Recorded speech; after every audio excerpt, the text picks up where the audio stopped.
नमस्कार प्यारे साथियों, स्वागत है आपके इस प्यारे से सेक्शन में। आज के इस क्लास में हमने के क्लास 12 के बहुत मोस्ट वीवीआई कॉन्सेप्ट सीखे वाला बन जा जो क्लास 12 के 2025 के जो बोर्ड एग्जाम के परीक्षा देने वाले छात्र हैं उनके लिए ये बहुत क्वेश्चन इंपॉर्टेंट है। ना जाने कितने बार ये बोर्ड एग्जाम में 2 से 3 नंबर का हर बार पूछता है, ना का तो सवाल ही नहीं है। तो इस कॉन्सेप्ट हम लोग बहुत बढ़िया से सीखेंगे।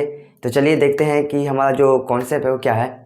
तो कुछ इस प्रकार से कॉन्सेप्ट दिया है, कैसे जैसे कि हम लोग को पहले ही जाना होगा कि जो हमारा वर्ग 18 है, जो हमारे वर्ग 18 के तत्व हैं नियॉन, आर्गन, क्रिप्टॉन, जेनॉन, फिर उसके बाद रेडॉन। तो उसमें से कोई एक ऐसा तत्व है जो सिर्फ एक ही यौगिक बनाता है, बाकी सब नहीं बनाते हैं। जैसे हम उसका नाम लेंगे जेनॉन। जेनॉन एक ऐसा तत्व है जो सिर्फ उस वर्ग का एकलौता ऐसा तत्व है जो खासा यौगिक बनाता है, बाकी कोई तत्व यौगिक नहीं बनाता। इसका कारण क्या है? क्योंकि इसका जो वर्ग में ऊपर से नीचे आने पर क्या होता है कि परमाणु का आकार बढ़ता है, जिससे इसे तोड़ने के लिए हमें कम ऊर्जा की आवश्यकता होगी। तो जाहिर से भाई कम ऊर्जा की आवश्यकता, इससे अभिक्रिया हम लोग करवा सकते हैं। तो इसलिए हम इसे क्या कहते हैं, जेनॉन समय भी क्या कहते हैं, इसके कुछ यौगिक देखा गया है। यौगिक जो जेनॉन है वो मात्र 2 ऑक्सीजन और फ्लोरीन के साथ क्रिया करता है। मात्र 2 ही तत्वों के साथ जो भी जेनॉन है वो मात्र 2 ही के साथ क्रिया करता है, एक तो ऑक्सीजन और उसके बाद फ्लोरीन। ठीक, तो हमने कुछ उसका यौगिक पाया गया है जो बोर्ड एग्जाम में ना बार कितने बार पूछा गया है। जैसे इस परसेंटअप के एग्जाम में केमिस्ट्री में पूछा है क्या, HCF2 का संरचना, F2X2 का संरचना, फिर इसे 2 नंबर में भी देता है। तो चलिए सीखने के लिए तैयार हैं, तो चलिए समय गवाए बिना स्टार्ट करते हैं। देखिए जैसे हमारा कुछ यौगिक है, देखिए 2025 के बोर्ड एग्जाम में 2 नंबर का गारंटी है कि पूछे कि फिक्स में करेगा, ना का तो सवाल ही नहीं है। चलिए जैसे कुछ यौगिक हमारा पाया गया, कैसे कि देख लेते हैं। HCF2 पाया गया, HCF6 पाया गया, XCOF2, फिर उसके बाद XCO2F2, फिर XCOF2, XCO3। कुछ और यौगिक है जिसे हम उपसंयोजक यौगिक भी कहते हैं, उसी कंडीशन में भी इसके कुछ यौगिक पाए गए हैं। ठीक, अब क्या कहते हैं देखते हैं। जैसे हमारा ये यौगिक दे दिया, फिर इसके बाद ऑक्सीकरण संख्या, ये भी हमारे बोर्ड एग्जाम में पूछता है कि मान लो यौगिक दे देगा, उसका ऑक्सीकरण संख्या पूछेगा। तो ऑक्सीकरण संख्या यदि आप नहीं जानते हैं तो हम इस पे वीडियो ऑलरेडी बना चुके हैं ऑक्सीकरण संख्या निकालने के लिए। ऑक्सीकरण संख्या निकालने के लिए हम इस पे पहले से वीडियो बना चुके हैं। यदि अब हमारे वीडियो नहीं है तो वीडियो में जाके देख लीजिए, नीचे डिस्क्रिप्शन में दिया होगा। चलिए देखते हैं। तो जैसे कि हमारा XCF2 का तो मालूम है कि माइनस फ्लोरीन में -1 आवेश होता है। तो जब करेंगे तो कितना हो जाएगा, इसमें +2, और इसका हो जाएगा हमारा +4, और इसका हमारा क्या +6। बस ये ध्यान रखें कि फ्लोरीन में हमारा -1 आवेश होता है, तो बस उसी करें हम। फिर हो जाएगा हमें कितना, ये भी +6 हो जाएगा। ठीक, आइए फिर उसके बाद देखते हैं, ये भी हमारा +6 और +6। इस प्रकार से हम ऑक्सीकरण संख्या निकाल लिए। अब देखते हैं कुछ और तरीका। जैसे हमारा संरचना की बात की जाए,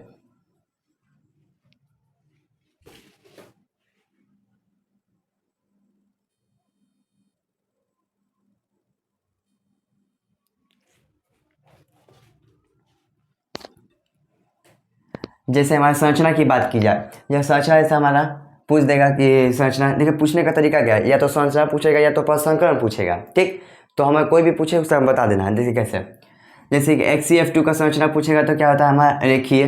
ठीक, फिर XCF6 का संरचना पूछेगा। देखिए इस पर इसको ये ना जाने कितने बार इसको हम क्या कहते हैं VVI मान लीजिए, ना जाने कितने बार बोर्ड एग्जाम में इसको पूछा गया है कि XCF4 का यह वर्ग समतलीय क्यों होता है। इस सब्जेक्टिव भी 2 नंबर का आता है, ऑब्जेक्टिव भी। तो इस बात को क्या ध्यान देना है कि कैसे, तो इसको हम लोग VVI मान लेते हैं। XCF4 का ऑक्सीकरण संख्या 4 होता है, इसका जो संरचना होता है वर्ग समतलीय होता है। क्या होता है, वर्ग समतलीय होता है। XCF6 की बात की जाए तो इसकी संरचना हम लोग क्या थी, विकृत अष्टफलकीय होती है। और XCOF2 की बात की जाए तो इसकी टी आकार की होती है। इसकी हम संरचना भी बताएंगे आपको अभी जस्ट आगे कि इसकी संरचना किस प्रकार बनती है, पहले हम जान लेते हैं। तो फिर उसके बाद बात की जाए XCO2F2 की संरचना विकृत त्रिभुजीय द्विपिरामिड होती है। कभी कभी इसका इंग्लिश में भी नाम आ जाता है, तो इस बात को ध्यान दीजिए। जैसे इसका आ जाएगा लीनर, इसको हम लोग लीनर बोलते हैं इंग्लिश में। आते हैं XCOF4 की संरचना की बात की जाए तो हमारा क्या हो जाएगा, वर्ग पिरामिड। ठीक, कुछ प्रकार इस प्रकार से भी लिखा जाता है पिरामिड, तो घबराना नहीं है ठीक इस बात से। ठीक, कभी कभी यह भी आ जाता है। तो फिर उसके बाद बात की जाए XCO3 की, तो इसका पिरामिडीय होता है। इसका संरचना कैसा होता है, पिरामिडीय होता है। ठीक, अब एक तरीका से और भी इसका क्वेश्चन पूछता है, जैसे पूछ देगा कैसे XCF2 की कौन सा प्रसंस्करण होता है, तो हम लोग बोलेंगे क्या sp3d3। इस पर अगर आप हमारा वीडियो नहीं, इस पर भी हम लोग प्रसंस्करण बनाना निकाल चुके हैं, जैसे उपसंयोगिकों का प्रसंस्करण कैसे निकाले, इस पर ऑलरेडी वीडियो बन चुका है। यदि वो भी वीडियो नहीं देखे तो डिस्क्रिप्शन में दिया है, जाकर उस वीडियो को देख लीजिए। आइए फिर पूछ देगा XCF4 का संरचना क्या होगा, प्रसंस्करण क्या होगा हमारा sp3d2। इस प्रकार से हमारा टोटल का क्या करना है, याद कर लेना है, जो कि बहुत भी आई है। बोल रहे हैं ना कि पूछते करेगा ना का तो सवाल ही नहीं है।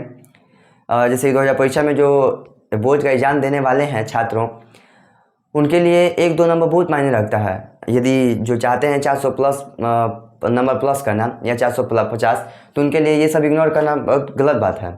ठीक, इस बात को ध्यान दीजिएगा। चलिए उनका संरचना हम देख लेते हैं।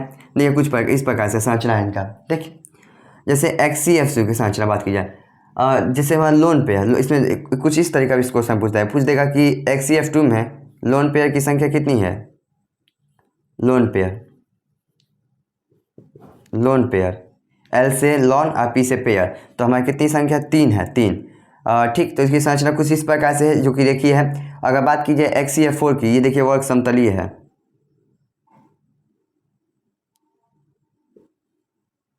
यदि आपसे कोई ये भी पूछ दे, ऐसे बोर्ड एग्जाम में आता नहीं है, जैसे पूछ देगा लोन पेयर क्या है, तो लोन पेयर उसे कहते हैं जो किसी अभी क्या कहते हैं, संरचना बनाने में भाग नहीं लेता है, जो कि एकांकी इलेक्ट्रॉन बचे तो हम लोन पेयर बोलते हैं। ठीक, इस बात को ध्यान दीजिएगा। तो इसमें लोन पेयर कितना है हमारा, तो बोलेंगे 2।